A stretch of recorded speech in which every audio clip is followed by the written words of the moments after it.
Fun story. Not fun story. One time, second night I was homeless. Second night, I had been riding the train all night and I had fallen asleep for a few hours. 3:30 in the morning, the police literally come and they're like, everyone off the train. During not COVID, the trains run 24 hours a day. But because of COVID and the homelessness has spiked so much, people were sleeping on the trains. And so I got off at Union Station, not really knowing what to do, having nobody but myself, having, I think it was like one little small purse. That was it, one small purse. And I was literally just me and myself. And I ended up going to kind of like East LA, ended up at this train station at like 4:30, before 4:30, and got to Union Station, the bus lane, at 4:30, and ended up being chased with a fucking knife all the way down the Union Station bus lane. And I remember calling and being on the phone with the police and having that feeling of, do I jump? Oh, speaking of the police, they're right there doing a literal, they're looking for someone. They have a light. I remember being on the phone with the police and being like, do I jump off the highway and get smushed, or do I get stabbed to death and get raped? Well, trying that person would try to rape me and then realize they couldn't rape me, and it would get me in really, really dangerous situations. And honestly, saying that sentence out loud is kind of dangerous, because it puts me in a very vulnerable place if people hear it. But that was a really, really scary moment. And I remember literally being in the middle of the intersection, kind of not like this, but in the middle of the intersection, and the police literally coming, picking me up, me explaining the situation,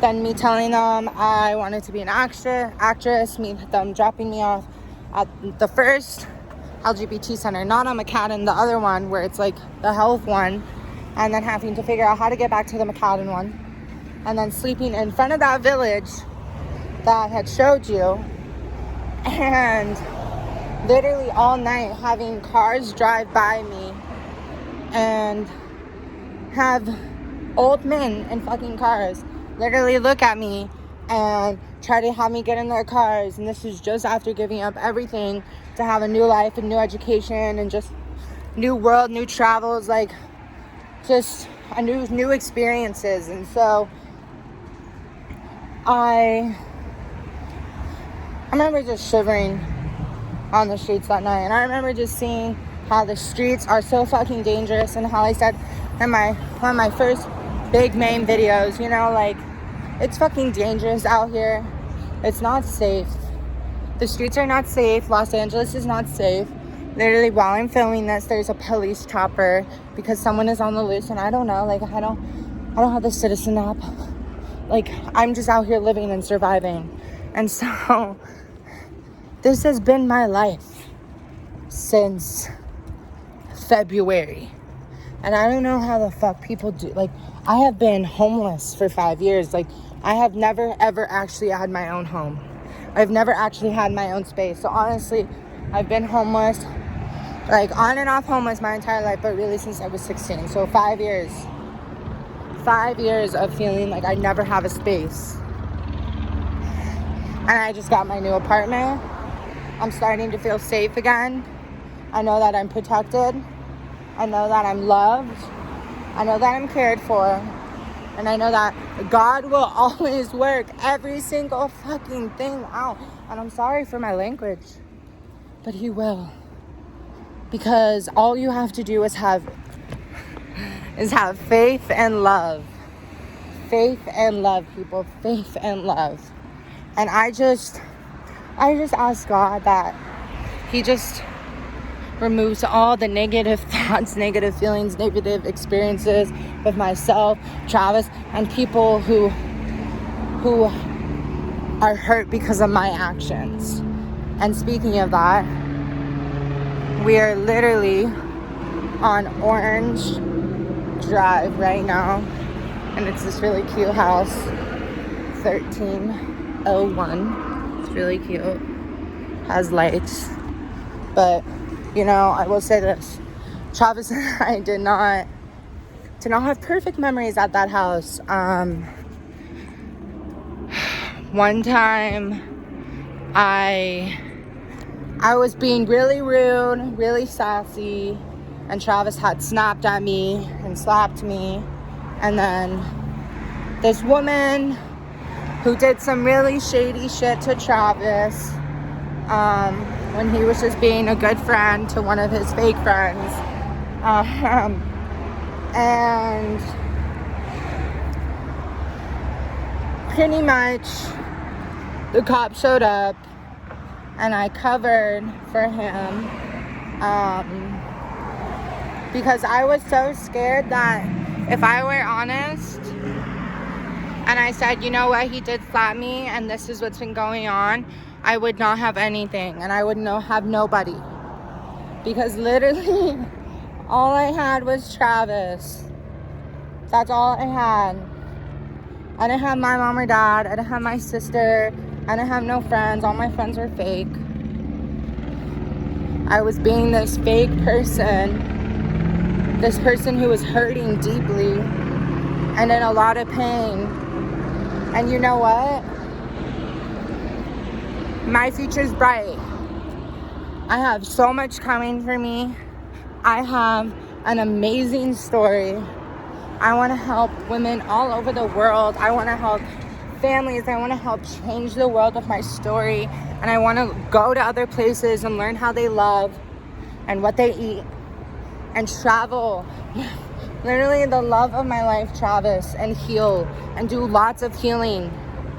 Because the type of trauma and the type of internal wounds that I not only cause someone I love, but also myself, someone who I'm learning to love, is not detrimental, but it's hurtful, and it makes people not trust you, and it makes people around you say they don't love you, but really they have no idea how to love themselves or no idea how to be themselves because they've never had someone show them love. Until recently, I'm starting to understand that I have had people show me love. And I don't know how to process it because I cannot believe that I deserve love. That I deserve to have a life. That I deserve to be free. I deserve to have a home. I deserve to travel the world. I deserve to have a family. I deserve to have everything I've dreamed of. And that is a $15 million home, a big bank account, $1 billion bank account. And it's not all about money. It's about that security. It's that security that I don't have to walk these streets anymore. I don't have to see my community on the streets, that I can do something. I can change the world. I can help share my story. And I can help just shed a little kindness and shed some light. Because at the end of this, it's all about love. And Mother Karina, like she said, the God I believe in is love. And the God that I believe in is love. And Jesus is love. And he is forgiving me. But he is also helping me forgive myself and learn that he is a forgiving God. And that, yes, I've done really fucked up shit. Yes, I've hurt people. I've hurt the person I love's family. That's next level. But you know what? It's not impossible. Because anything with God is possible. And I forgive myself. I'm learning how to forgive myself. I'm learning to let go of negative thoughts, negative situations, anxiety that I hold within me, scary thoughts, people who hurt me, people who didn't have my best intention out for me. That being said, I've never had my best intention out for myself. And I'm still learning. I am still learning. This shit ain't easy. I'm 21 years old. I am literally so far from where I want to be in life and how I want to think and how I want to love and how I want to help this world and how I want to understand and believe and have faith that God has such a big vision for me in my life. And that the way I talk, the way I think, the way I'm learning how to love and how to forgive myself it's beautiful. It's beautiful and it's amazing, and I'm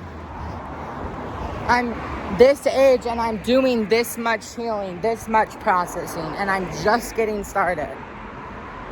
And I am so excited to do more therapy, do more diving into myself, and travel the world with the love of my life, Travis. And get married to him and have this amazing life with him. And trust that he loves me. And, you know, I doubt myself so much. I talk really loud. I say all these things. And then I still go and doubt that God actually loves me. And that someone actually just loved me. Loving yourself is so hard. Forgiving yourself is so hard. But it is so amazing to be able to look in the past and be like, you know, like that was me at some point of time, and that's how I was with someone I love so much, but I'm not that person anymore. Because those things that I did to you or to myself, and to the people around me, that in a deep part of me cared about them so much, but I didn't believe that they actually cared about me or actually saw me. This is hard. It's not easy. And I'm rambling now. But I just love everyone. I have love for so many people. Because I think that there are some amazing souls out there that are not being themselves, or having people around them who support them being themselves, or loving the people that make them feel like they are themselves. Because their own opinions, their own beliefs, their own, well, she did this, or he did this, or they did this, and it's like, listen, I get it. But seriously, when you experience the type of love I have experienced with people, let me know and we can talk. Because when I love someone and they know that I love them, that person is always with me. Somehow. I was some type of person with that person. I was growing into the person I was. I was beginning to love the way I love. And honestly, I just love everyone. But who I love the most is Travis. I love him. And saying that makes me insecure. But I just have to have faith and love. And faith that my old patterns, my dark thoughts won't be prevalent anymore. And I'll be able to get a new key from God